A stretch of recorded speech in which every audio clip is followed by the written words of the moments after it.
If you had to guess right now, how many animations do you think Link needs just to run around in Tears of the Kingdom? Like, just walking and running around the world. No jumping, no climbing, no swimming, no paragliding, skydiving, combat, horse riding, special powers, shield sledding, none of that. Just basic locomotion. How many do you think? You hold that number in your head, we'll start counting, and then we can see just how close that guess was.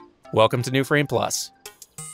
Now, before we start this little exercise, I should stress, this number is going to be a rough estimate.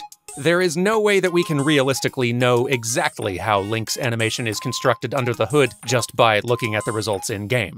Even if some enterprising data miners managed to extract a complete list of Link's animation files, and I am sure somebody somewhere has already done that, that still wouldn't tell us about the game engine logic for how those animations fit together, nor would it explain the numerous dynamic animation systems layered on top, dictating how those animations adapt to the context of Link's surroundings. No, we are just gonna have to make an educated ballpark guess. So, let's start counting. To start, Link can obviously move around at different speeds depending on how far you tilt the left stick. Tilt it just a little bit and he will walk. Tilt it a little further and he will switch to a fast walk. Tilt it all the way and he'll start to jog. So that is 3 distinct animation cycles which have been set up to blend smoothly from one to another depending on how fast you're moving. If this were built in Unreal Engine, we would call this a blend space. Basically, a bit of engine logic which dynamically blends between multiple animations based on specific inputs or variables. Nintendo's custom engine for these games probably calls it something different, and their version may work a little bit differently, but I'm guessing it is functionally the same basic idea. But that is just if we are moving Link in a straight line. Notice how if I start to turn Link to one side or the other, his posture changes. His head turns to look into the turn direction. And the sharper the curve of Link's turn in either direction, the more his head turns to look. Now, there are multiple ways that you could achieve that. You could have these turning walks be their own distinct full-body animation cycles, additional variants of the base walk cycle, which are also part of that blend space I mentioned earlier. Or you could have this be a kind of additive animation layer on top of the walk cycle, adapting Link's pose dynamically in real time. Since this game has clearly been optimized to a bonkers extent to be able to run smoothly on the Switch's relatively humble hardware, let's assume for now that this directional turning look thing is an additive layer on top of the default walking cycles, and just count it as 2 upper body animations, a walking look left and a walking look right. But there are still clearly some more animations involved in turning, because once you start Link jogging, his posture and motion changes pretty substantially. Look how far he is leaning into those turns. I think we can safely assume that at minimum that's 2 more animations, a jogging turn left cycle and a jogging turn right cycle. 7 animations so far, and we're just getting started. Because notice how when we started Link moving, he didn't just snap into his walking cycle instantly in a single frame, nor did he robotically blend from his idle pose into the walking cycle. He actually seemed to start walking. He slightly lowered his center of gravity, he leaned forward a little, and took that initial step forward, which then blended cleanly into his regular walking cycle. So he's got a small transitional animation to make that shift from stillness to walking feel a little bit more natural. Let's call it a walk start. Now, this got me wondering if perhaps he also had a start transition for his faster walk, or maybe his jog. Plenty of games do have that, but I don't think Link does. It looks more to me like he's using the same start animation regardless of speed, he just blends out of it a little faster for the jog. So let's just assume he only has the 1 walk start. Except, no, he definitely has more than just that, because what if you start him walking at a 90-degree angle? This starting transition is different. He is clearly turning, pivoting that right foot, planting it, and then taking the first real step with his left. Or pivoting with his left foot if you turn him the other direction. This is where animation counting gets really tricky, because this could be several things. Maybe Link has a regular walk start animation, but then also some unique turning walk start animations in either direction. Or maybe what we're seeing is several transition animations working together one after another. If you turn Link in place with slight taps of the left stick, notice how he does these tiny little shuffles? Now, these could be Link playing the first few frames of those turning starts and then canceling out of them and blending back to idle, or maybe these are actually just shuffling animations for turning in place, which are then meant to lead into a walk start if the player keeps holding the left stick in that direction. And the walking and jogging starts which follow these turns do look just distinct enough that I think that might actually be the case. I could sit here second-guessing this one all day, so let's just mark this down as 6 more animations in total. A turn-in-place left, a turn-in-place right. Let's split that walking start into a walking start left and walking start right, because he could be leading with either foot, depending on which direction he's turning. And also there is a jogging start left and a jogging start right. It is possible I am overcounting on this one, but 6 animations is still way fewer than a lot of other AAA game characters have for turns and starts, so this is still a pretty conservative estimate. But then Link also doesn't just stop instantly when you release the left stick, does he? No, he plants his left foot, follows with the right, and kind of settles into place for a few frames before shifting into his idle loop, a walk-stop animation. I need to stress, none of this is stuff that you just get for free in game animation. If you want characters to feel like they've got this sort of physicality, you've got to create animations for it. I can't tell if Link has multiple versions of this one. Let's just say he doesn't and count it as one. But wait, we are not done. What if we turn Link sharply mid-walk without coming to a stop? In that case, he will do a quick 180-degree turn, pivoting and setting off immediately in the other direction. So that's a walking 180 pivot left and a walking 180 pivot right. But he also has a different version when he's jogging, so that's also a jogging 180 pivot left and a jogging 180 pivot right. And we're still not done, because what about sprinting? That is its own unique animation cycle. And it has its own turning variants. And it has its own 180-degree pivots, which look really great, by the way. Love that slide.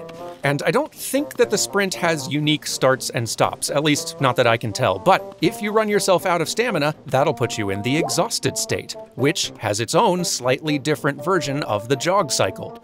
I'm pretty sure that this exhausted jog state borrows the additive head turns and 180-degree pivots from the walk cycles, just with a different expression on the face, so we won't count those again. But it does have its own unique stop transition to more cleanly segue into Link's out-of-breath animations. Even the out-of-breath state has both this loop where he's gasping for air and the resolution when he recovers. But those don't really involve locomotion anymore, we're not moving him, so we won't count those two.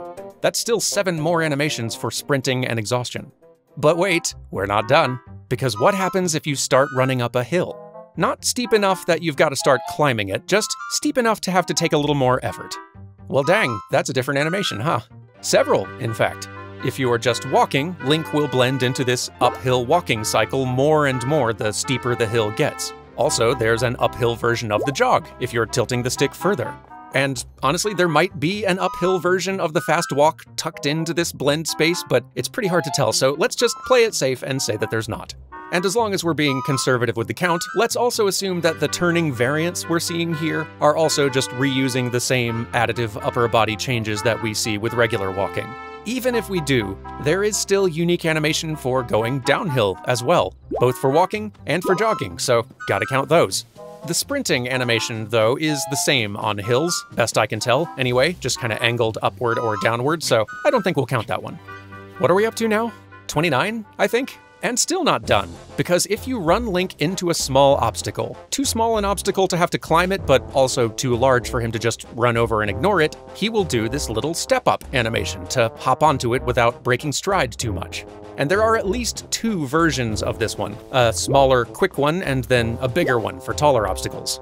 And we are starting to brush up against the climbing system here. This is getting a bit gray area between climbing and locomotion categories, but given we aren't actually sticking to the wall or spending stamina to do it, and you could easily trigger this animation just while running around uneven terrain, I say these 2 count. So, are we done now? No.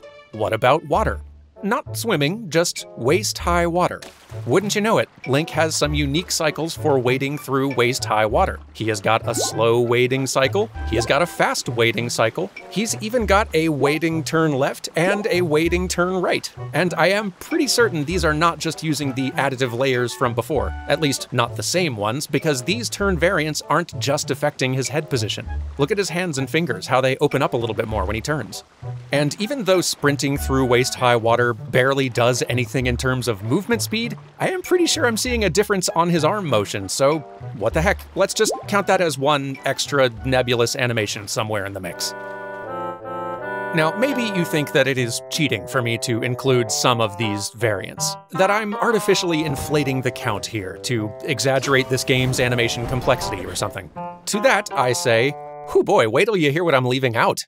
Hold down the left trigger to lock on, and Link will shift into a completely different strafing movement state with a completely different set of at least a dozen more multi-directional strafing animations. We've not talked about his crouching moveset, I left that out completely. And honestly, most game animators probably would put strafing and crouching in the locomotion category, so maybe I should be counting them.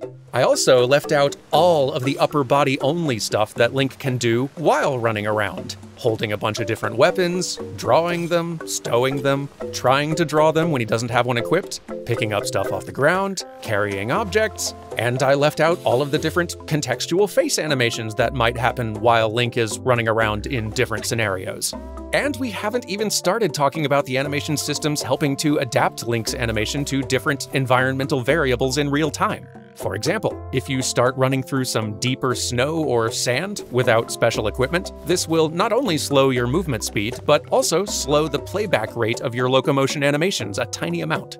There's also the real-time inverse kinematics happening on Link's legs, which kick in whenever you come to a stop, adapting the height and rotation of his feet to whatever terrain you happen to be standing on. Then there's all of the overlapping motion and follow-through happening on Link's loose hair and draping clothing. I'm guessing those are a combination of real-time physics and hand-animated elements, but however they built this, that secondary reactive motion adds so much, not only demonstrating the effect of external elements like wind, but also helping to smooth over the seams as Link blends from one animation to another, providing a sort of visual continuity to Link's motion.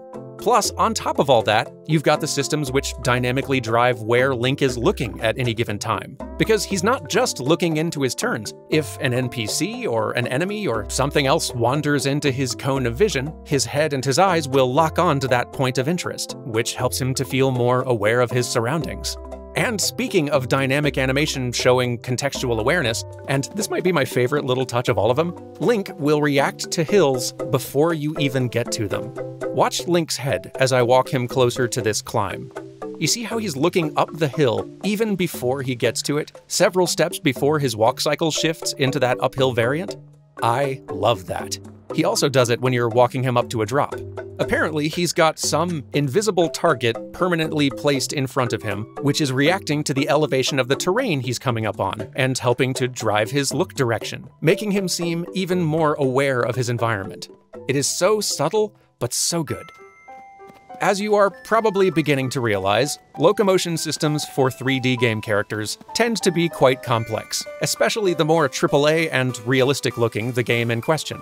It takes a lot of animation coverage to make a game character's motion feel coherent and natural, often a lot more than you would think at a glance. Not every AAA game character needs as many as Link has here. Some get away with fewer. Others require way more. And I admit, Link probably has even more unique locomotion animations than I've managed to find and list here. Again, this is all educated guesswork. But from what I can tell, the total number of individual animations Link needs just to run around this world is probably at least 36, give or take. So if you guessed like 30-something, then hey, good guess. Thanks for watching. I'll see you next time.